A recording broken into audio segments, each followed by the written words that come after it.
بسم اللہ الرحمن الرحیم۔ گرامی قدر احباب، آج کی ہماری ویڈیو کاروبار کے بارے میں ہوگی۔ ہر بندہ یہ چاہتے کہ میں کاروبار کے اندر ترقی کر لوں، میں کامیاب ہو جاؤں، میں اللہ کے نزدیک بھی سرخرو ہو جاؤں اور لوگ بھی مجھ سے محبت کرنے لگ جائے، دنیا کے اندر بھی میں کامیاب ہو جاؤں اور آخرت کے اندر بھی کامیاب ہو جاؤں۔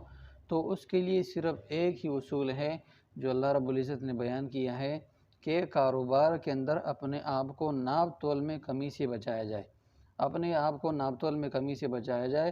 انسان لوگوں کو دھوکہ دے کر ناپ تول میں کمی کر کے یہ سمجھتا ہے کہ میں کامیاب ہو گیا، میں نے بہت سارا منافع کما لیا، حالانکہ اس طرح نہیں ہے۔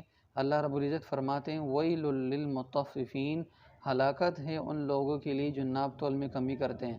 بظاہر تو یہ لگتا ہے کہ اس نے پیسے کما کے لوگوں کو دھوکہ دے کر پیسے کما لی، یہ کامیاب ہو گیا، لیکن اللہ فرما رہے یہ کامیاب نہیں ہوا، یہ ہلاکت ہوا، ہلاکت کی طرف جا رہے، جہنم کی وادی کی طرف جا رہا ہے۔ حدیث شریف میں فرمایا کہ جہنم کی وادی اس طرح ہے کہ جس سے باقی جہنم کی وادیاں دن میں 100 مرتبہ پناہ مانگتی ہے۔ تو لہٰذا کاروبار کے اندر ناپ تول میں کمی کرنے والا وہ جہنم کی وادی کی طرف جاتا ہے۔ اور ناپ تول میں کمی کس طرح ہے؟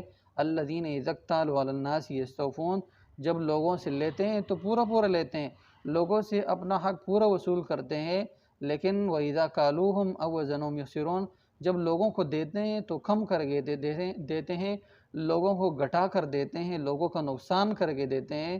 تو لہٰذا یہ خسارے کی طرف جا رہا ہے، کامیابی کی طرف نہیں جا رہے۔ تو لہٰذا کاروبار میں کامیابی حاصل کرنے کا صرف ایک ہی راز ہے، اور وہ راز کیا ہے کہ لوگوں کے ساتھ دھوکہ نہ کیے جائے، لوگوں کا حق پورا دیا جائے اور لوگوں کے ساتھ ناپ تول میں کمی نہ کی جائے۔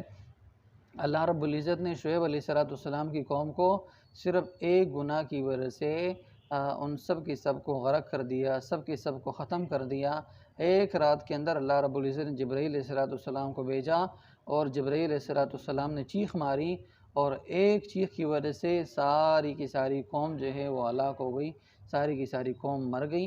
تو اللہ رب العزت سے دعا ہے کہ اللہ تعالی ہمیں کاروبار میں سچائی کے ساتھ کاروبار کرنے کی توفیق عطا فرمائے، کاروبار میں ناپ تول میں کمی کرنے سے اللہ تعالی ہم سب کی حفاظت فرمائے۔ وآخر دعوانا ان الحمد للہ رب العالمین۔